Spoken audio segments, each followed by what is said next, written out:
Have you ever wondered, why are we here? Where did we come from? What is a human existence?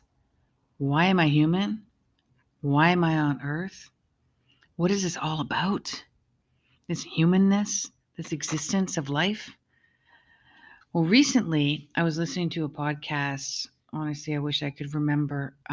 It was with a scientist, physicist, and I'm going to look it up and I will bring that to your attention in a second.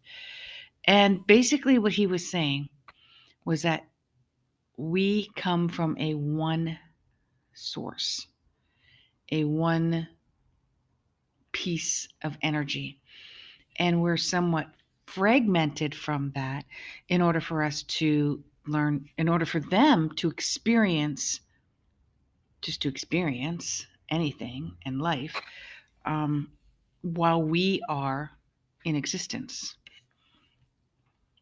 So I was sharing this with a a friend of mine and a client of mine, and I believe the person is Donald Hoffman, Hoffman, and I was listening to this on the Lex Fridman Podcast on YouTube.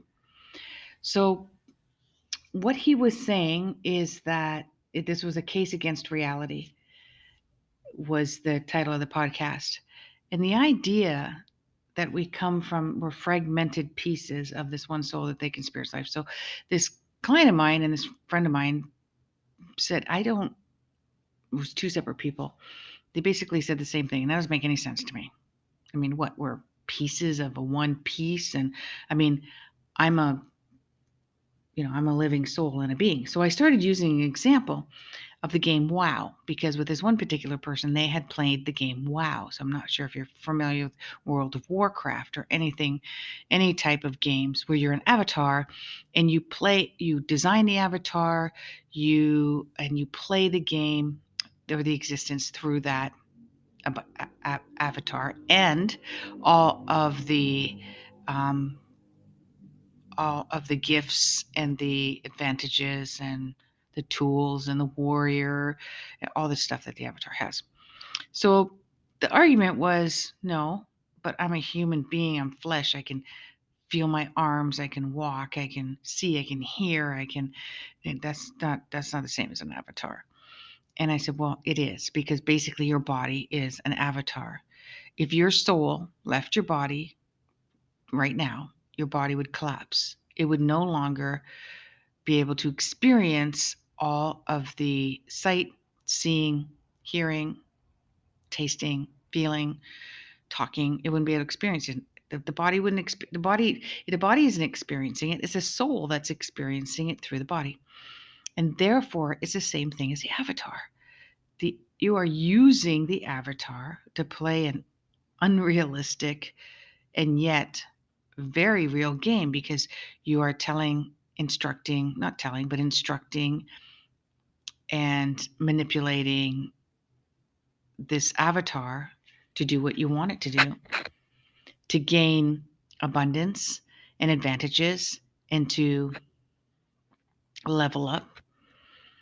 And also there's suffering around it. We lose, we get destroyed as avatars in a game. We have to start again. We lose points. We might lose people and connections. But also on top of that, people that are real big gamers, they do connect to the people that are also involved in the game, such as WoW, World of Warcraft. So it's the same thing. This being, and the other idea that I came up with too is that everyone else in the game is experiencing their experience because you're experiencing yours. They're playing against you, they're playing with you, they're losing because of you, they're winning because of you, and it's all in that interaction with that game. Now, you're not playing with absolutely every single person in the World of Warcraft. You're playing with your pod, with your group of people, whether you've pre-chosen that group or you met them along the way. That's the same thing with life. So we want to conceptualize it. We want to make it into form. We want to actualize it and label it. So we want to say like, oh, well, Who is this person, that this thing, this entity that fragments itself, and then we become pieces, fragmentations of that, and then become these little human beings that experience life in very challenging and ways. Um, but we can't do that. I can't even begin, nor do I think Donald Hoffman thought that he could begin to explain exactly what that is in human terms, because it's inconceivable and unexplainable in human terms. Of course, you probably have the question that I always have, and it's that, why the severe suffering? I mean, people who experience severe, unexplainable, and unexcusable, painful life experiences. Why would that being want to experience that? So the answer that I received around that is that if you're playing a game of WoW, you're definitely going to see people that are really bad at it, that are in destruction, or they're mean, or they cheat, or they're revengeful or vengeful. They're not doing it for fun. They're actually staying up night after night, day after day, by drinking coffee and high energy drinks, not getting any sleep, trying to get through this. In fact, this person who has played WoW, this friend of mine, said that they know people that have died because they would stay up. They can't stop. It became an addiction, and they went lack of sleep, lack of food, and too much caffeine or too much stimulants. Now that's not very common. And so you go like, well, why would a person? So it's the choice of the avatar. It's a choice of the human, what they want to do once they become that form. Now, of course, there's the ones like, well, I didn't choose to be born to in a severely abusive situation.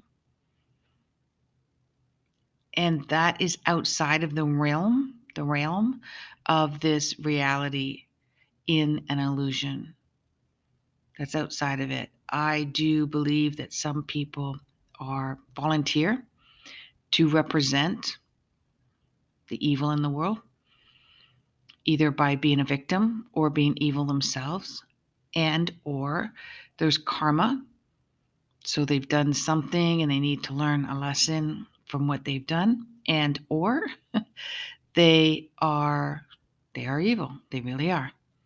And they're not a part of that source that wants to experience that. That's another source. So there's more than one source that wants to experience life through a living being. Anyways, that's my download that I received whilst in conversation after expressing to them this interesting podcast that I listened by Donald Hoffman, who is a cognitive scientist at UV Irvine and the author of A Case Against Reality. But I also believe he was in The Secret, the movie The Secret. Don't quote me on that, but he may be. So, reality versus illusion. What do you think? Love your comments below. Namaste.